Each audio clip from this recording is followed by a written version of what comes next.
తెనాలిలో నడిరోడ్డుపై పోలీసుల దాడి, రాజ్యాంగ విలువలకు మచ్చ. తెనాలి లింగరాజు సెంటర్ వద్ద నడిరోడ్డుపైనే కొందరు యువకులపై పోలీసుల బెదిరింపులు, దాడులు జరగడం తీవ్ర దుమారం రేపుతోంది. జనసమ్ముఖంలోనే జరిగిన ఈ పోలీసు హింస సంఘటన పట్ల చుట్టుపక్కల ఉన్నవారు తీవ్ర ఆవేదన వ్యక్తం చేశారు.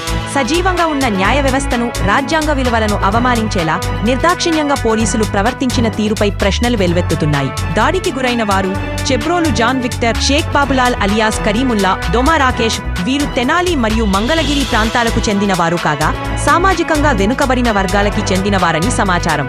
వీరిని కానిస్టేబుల్ కన్నా చిరంజీవి చేసిన ఫిర్యాదు ఆధారంగా అరెస్టు చేసినట్లు తెలుస్తోంది.